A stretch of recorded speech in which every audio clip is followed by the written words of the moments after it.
Se me ha invitado a participar con la conferencia Enfermedad inflamatoria en el anciano, en el adulto mayor.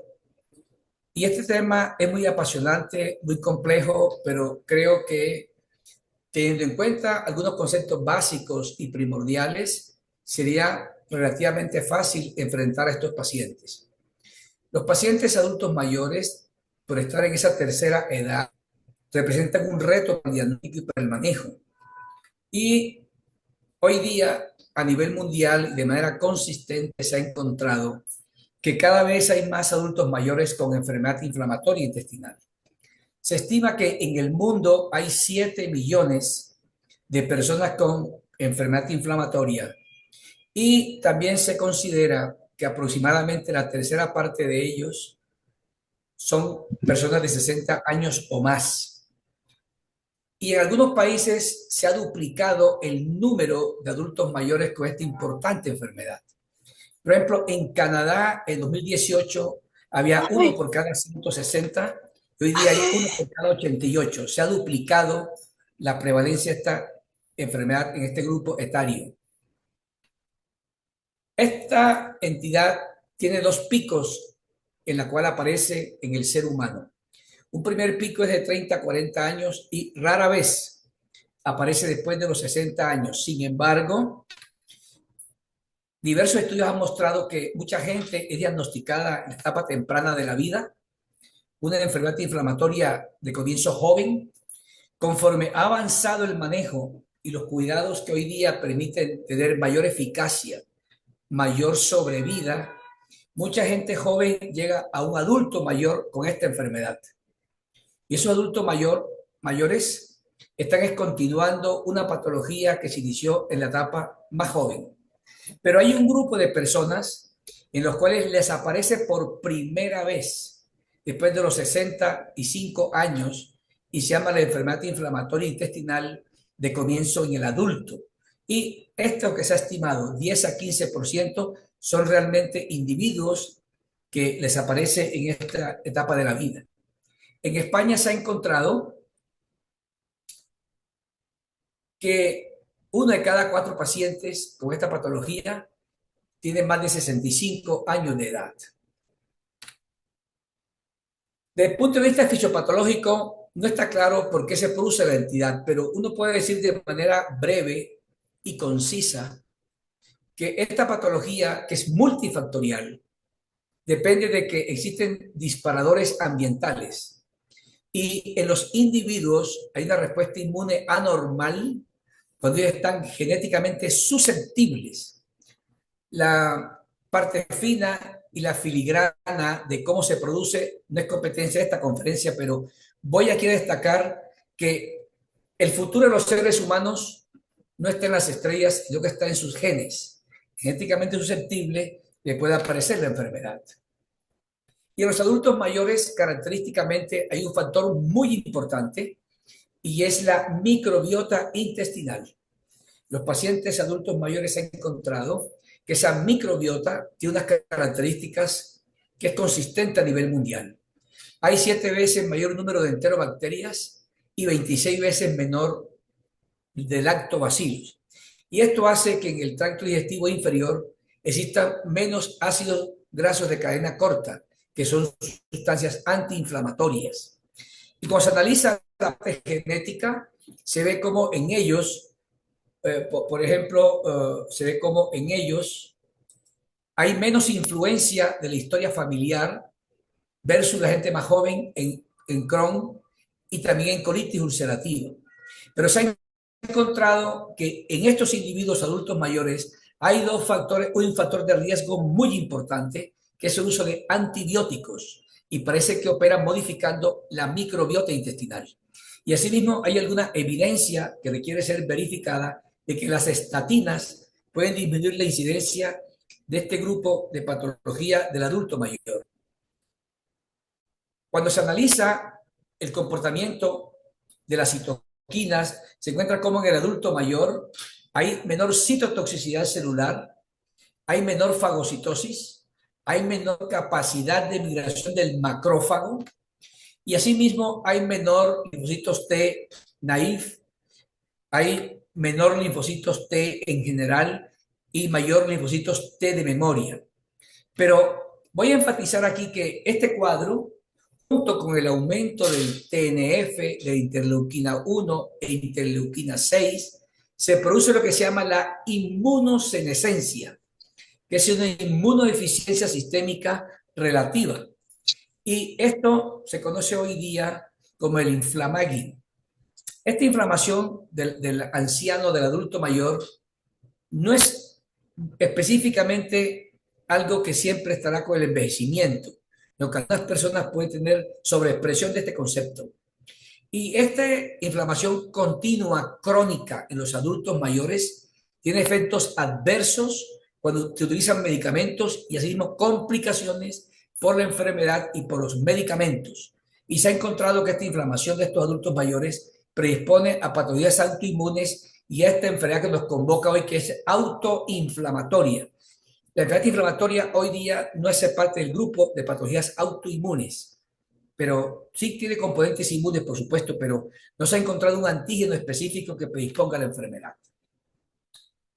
Diversas patologías que se ven en el adulto mayor dificultan notablemente el diagnóstico de estos pacientes, porque existen patologías como la colitis infecciosa, la colitis isquémica, colitis por medicamentos, infección por citomegalovirus, colitis segmentaria que acompaña a la diverticulosis, infección por clostridium difficile, y estas patologías que simulan la enfermedad inflamatoria hacen que en el 60% de los pacientes el diagnóstico sea equivocado. Y diversos estudios prospectivos han mostrado que la demora en el diagnóstico son 6 años versus 2 años en el paciente con menor edad. Característicamente, los pacientes que tienen enfermedad inflamatoria de comienzo en el anciano, cuando aparece enfermedad de Crohn, en Asia compromete el ilion, sin embargo, en nuestros continentes es el colon. En Occidente, la enfermedad de Crohn en el paciente adulto mayor compromete el colon, es una colitis de Crohn. En cambio, en Asia es el ilion. En ambos continentes es inflamatorio el tipo. Hay muy rara vez compromiso perianal. Proctitis es frecuente que existe en Asia, sin embargo en Occidente rara vez hay proctitis en el adulto mayor. Es colitis del sigmoide y del colon descendente. Y de esta manera entonces tiene un comportamiento distinto esta patología comparado con la persona más joven a quien aparece la enfermedad. Y esto también es consistente entonces que en nuestros continentes el Crohn es de compromiso colónico, menos ileocolónico, es inflamatorio, es tenosante y rara vez es penetrante. Y la colitis ulcerativa es izquierda y no avanza de manera progresiva para hacer una pancolitis. Cuando se analiza la necesidad de cirugía en estos individuos, se ha encontrado que en la enfermedad de Crohn, los pacientes jóvenes comparado con el adulto mayor tienen igual cirugías en colitis ulcerativa, que es más o menos 26%. La cirugía acumulativa, el riesgo de cirugía acumulativa en enfermedad de Crohn es similar en pacientes que son jóvenes versus el adulto mayor. Y la colitis ulcerativa de manera similar tiene un comportamiento de cirugía similar. Otros estudios han encontrado distinto este comportamiento. Pero también voy aquí a insistir en que la exposición a corticosteroides en el adulto mayor es similar a lo que pasa en la gente joven. Sin embargo, y esto es consistente a nivel mundial, los adultos mayores con menor frecuencia utilizan inmunomoduladores por parte de los doctores que los tratan. Y asimismo, menos frecuentemente, 64% menos de anti-TNF en los médicos que lo están tratando. Y en colitis ulcerativa pasa algo similar. Corticosteroides igual que la gente de menor edad, pero inmunomoduladores y anti-TNF se usan con menor frecuencia. Este uso de medicamentos, terapias avanzadas en pacientes adultos mayores es lo que se ve en la práctica cotidiana. Y en este estudio, que es una encuesta de 41 países con 424 expertos, se encontró que el vedolizumab y las tiopurinas eran utilizadas menos frecuentemente y la colectomía no se recomendaba de manera correcta, sino cuando había comorbilidades y cuando había antecedentes de linfoma, infecciones oportunistas, no se utilizaban anti-TNFs ni las tiopurinas. Con esto quiero decir yo entonces que los médicos son renuentes hoy día a utilizar estos medicamentos y la cirugía la posponen durante todo el curso de esta enfermedad. El tratamiento entonces en estos individuos es desafiante, porque además de lo que he mencionado del temor de los médicos, los pacientes adultos mayores tienen unas síndromes del adulto mayor, como la malnutrición, deterioro cognitivo que dificulta la adherencia al tratamiento, tienen multimorbilidad, problemas cardiovasculares, diabetes, hipertensión, insuficiencia renal crónica, tumores, depresión, ansiedad y 17% un trastorno cognitivo. Además de eso, 75% de los pacientes tienen polifarmacia, definida como el uso de más de 5 medicamentos. Y esto trae interacciones farmacológicas y, por supuesto, con tanto medicamento, falta de adherencia. Y algo muy importante que enfatizaré en breve es que en los ensayos clínicos a nivel mundial están subrepresentados.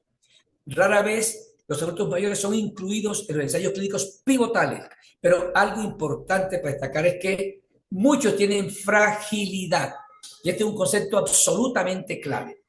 La fragilidad es una disminución de la capacidad fisiológica, no es un deterioro constante, usual del envejecimiento, no.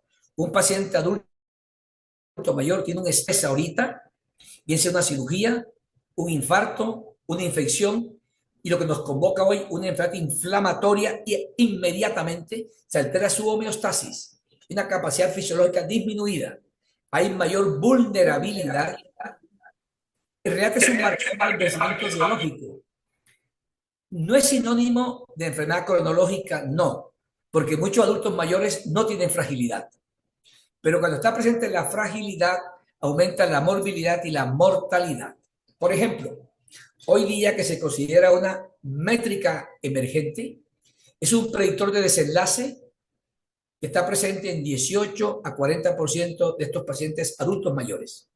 Pero cuando hay enfermedad inflamatoria, por esta fragilidad, hay hospitalización 2 veces de cualquier causa. Hospitalización por enfermedad inflamatoria 1.5 veces y la mortalidad es 3 veces versus adultos mayores que no tienen fragilidad. Algo importante con destacar aquí es que la fragilidad se puede devolver, se puede detener. Y esto es un estudio recientemente publicado que ha encontrado cómo pacientes que tienen tratamientos adecuados y que tienen fragilidad, se ve en la primera barra que está aquí, como de 22% con la de pérdida de peso pasan a 6%, el agotamiento, el cansancio fácil, la astenia de 52 pasa a 42%, la marcha lenta pasa de 45 a 12, la baja actividad física pasa de 47 a 18 y la debilidad también se mejora notablemente. Y asimismo se ve como la enfermedad activa, que está aquí en verde, se ve como con el tratamiento los pacientes que estaban muy frágiles ahora están prefrágiles y muchos de ellos, por ejemplo, en esta serie 10 de 12 pacientes con adecuado tratamiento están en forma, fit, están perfectos estos adultos mayores. Esto tiene un mensaje muy importante y es que en el manejo de estos individuos debe participar el geriatra. Hay múltiples formas y criterios de evaluar la fragilidad, pero este es un campo que le compete a estos profesionales que están dedicados al adulto mayor. Entonces, cualquiera que sea la escala que se utilice para analizar la fragilidad, se requiere que el geriatra haga parte del grupo de manejo. Clásicamente se sabe entonces hoy día que la enfermedad inflamatoria intestinal, cuando se trata, hay unos blancos objetivos a mediano plazo, a corto plazo, pero voy a enfatizar que la cicatrización endoscópica y más recientemente, que aunque no hace parte de un endpoint exigido, que sea la mejoría histológica, en el adulto mayor, clásicamente se ha dicho que se prefiere tener en cuenta mejor la revisión sintomática y no tanto la mejoría endoscópica y por supuesto no tanto la mejoría histológica. Sin embargo, yo aquí acabo de mencionar que cuando el individuo lo tratan adecuadamente, se mejora la fragilidad y la sobrevida.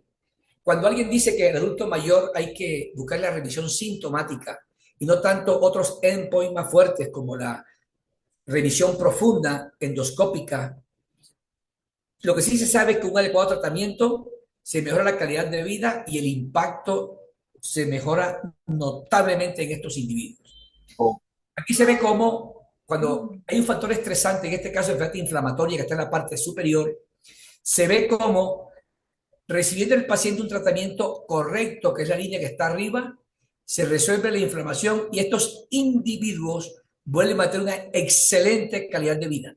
Cuando no sucede esto, hay un deterioro progresivo que aumenta la mortalidad, morbilidad y hospitalizaciones. El mensaje aquí que quiero dar en este instante es contundente. Estos pacientes habrá que utilizar medicamentos, terapias avanzadas, anti-TNF hacia arriba, cuando están indicados casi que similar al paciente no adulto mayor. Porque sin tratamiento oportuno que sea correcto, hay un peor pronóstico de estos individuos. Cuando se compara un adulto mayor con enfermedad inflamatoria versus adultos mayores sin enfermedad inflamatoria, la mortalidad es similar. Cuando se comparan con los pacientes que son menores, se ve como adecuadamente tratado, el paciente adulto mayor tiene menor frecuencia de cirugía abdominal acumulada. Y este estudio contrasta con el que yo mostré al principio en la evolución. Esto es para enfatizar que un adecuado tratamiento en estos individuos, olvidando el temor a las terapias avanzadas, puede disminuir la necesidad de cirugías al año. Otro aspecto importante es la polifarmacia y ha sido adecuadamente estudiado y se ha encontrado que los individuos con polifarmacia severa tienen más frecuentemente hospitalización. Por supuesto que la polifarmacia severa es un marcador subrogado de múltiples morbilidades. Entonces, uso de polifarmacia, hay mayor riesgo de hospitalización en estos individuos. Y el otro aspecto importante es que no están representados los ensayos clínicos. Entonces, hoy día no hay tratamientos específicos para adulto mayor porque son excluidos y menos del 5% de los participantes en los clinical trials son adultos mayores. Entonces, lo que se hace hoy día es extrapolar lo que se hace en los pacientes más jóvenes y se utiliza en los adultos mayores. Afortunadamente, cada día este concepto ha ido variando. Y entonces hoy día, si bien no hay guías específicas para adulto mayor, cada día hay más estudios y más personas líderes mundiales de opinión que están insistiendo en que se requieren guías específicas para adulto mayor. Esta es una publicación de la FDA en la cual se insiste que ya es su tiempo suficiente para que los adultos mayores no sean excluidos de los ensayos clínicos y en este caso de enfermedad inflamatoria solamente por la edad. Y ha habido a nivel mundial todo un movimiento para insistir en que la sola edad no puede impedir que sean incluidos en estos ensayos clínicos. Entonces, una vez que el médico enfrenta a un paciente con enfermedad inflamatoria, hay dos factores en la mente de este doctor. Los riesgos de la enfermedad y las complicaciones del tratamiento.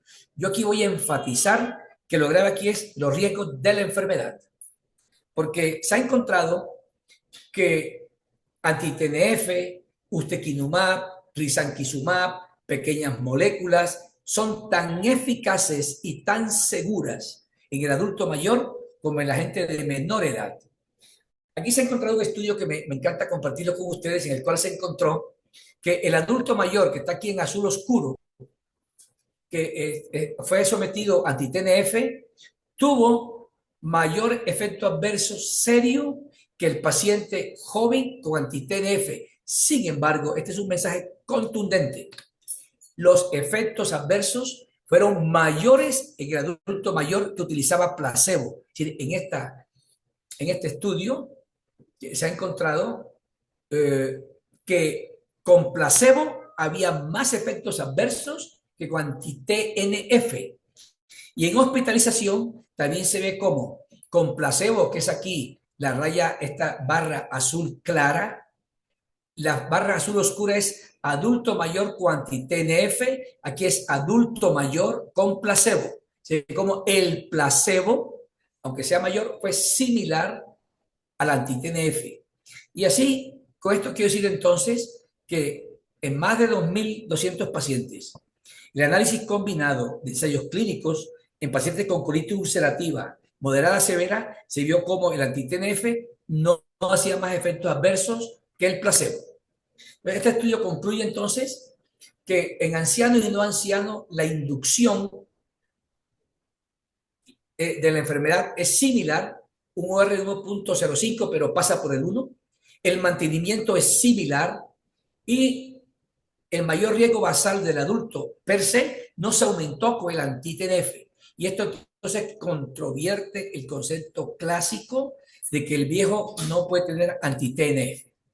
Lo que sí se ha visto es que los pacientes que tienen fragilidad y son sometidos a anti-TNF más frecuentemente desarrollan ellos anticuerpos contra el TNF. Hayan más frecuentemente anticuerpos contra el anti-TNF, pero es para tenerlo en cuenta que posiblemente tiene que ver con el inflamaging ese crónico que tienen y porque los niveles que se logran en estos pacientes que tienen albúmina baja de pronto no es suficiente, entonces habrá que optimizar los remedios porque si el nivel de anti-TNF es bajo, esto puede fomentar la aparición de anticuerpos anti-TNF. Y esto es consistente. Y se ha encontrado en este otro estudio muy importante que el vedolizumab, por supuesto, es un medicamento que tendrá mejor perfil de seguridad y menor riesgo de hospitalización comparado con anti-TNF, pero voy a destacar entonces yo aquí que el vedolizumab es un remedio que sería preferible en los adultos mayores. Hay similar efectividad, pero el riesgo de hospitalización por infección es menor con vedolizumab.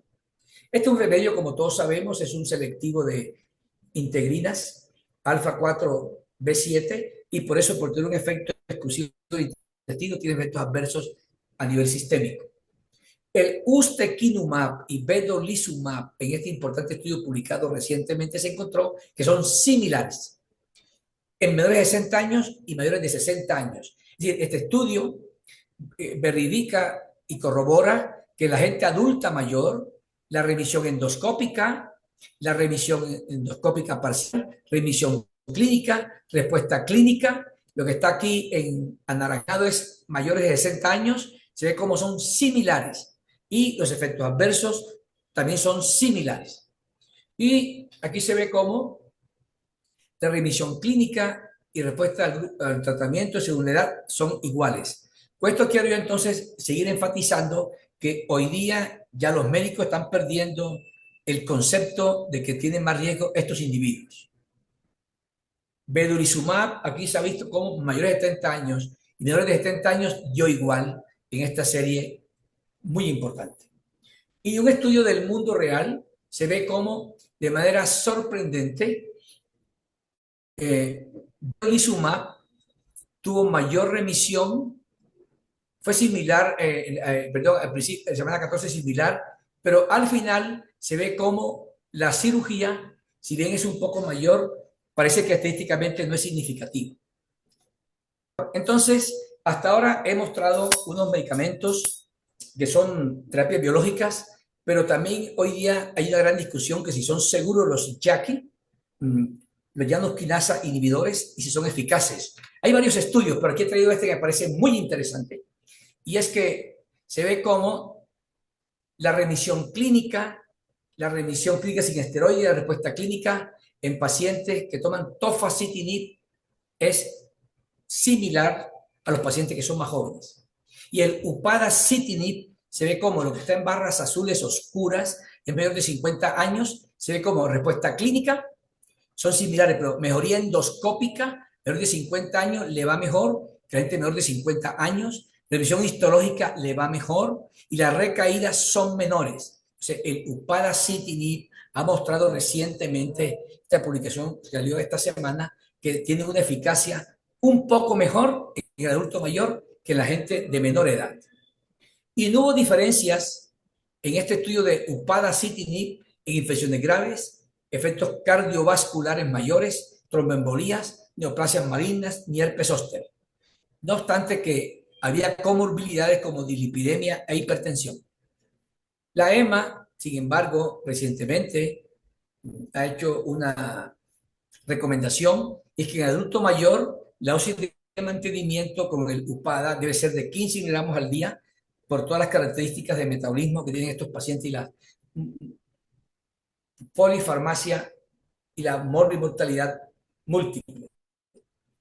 Los YAQI tienen entonces unas ventajas que son de administración oral, rápida acción, corta vida media, la farmacocinética es más predecible y no producen inmunogenicidad. Y se considera que son una alternativa a los esteroides como primera línea en colitis ulcerativa moderada severa para inducir la remisión. Estos son los medicamentos entonces que se utilizan hoy día en el adulto mayor. Deben estar todos adecuadamente vacunados. Quiero enfatizar que yo también me sorprendo cómo pacientes con enfermedad de Crohn, aunque sea leve, todavía se utiliza en ellos el 5-ASA, que no ha mostrado ninguna utilidad. La única razón, me parece a mí personalmente, que ella utilice 5-ASA en un paciente con enfermedad de Crohn, se me ocurre en este momento, es porque el 5-ASA tiene un efecto anti-oncogénico directo contra el cáncer de colon. Aunque todos sabemos que mantener la inflamación controlada es un factor de protección contra el cáncer de colon de estos pacientes, también se ha encontrado que el 5-ASA tiene un efecto intrínseco en la vía de la carcinogénesis del carcinoma de colon. La budesonida se prefiere, por supuesto, a la prednisona.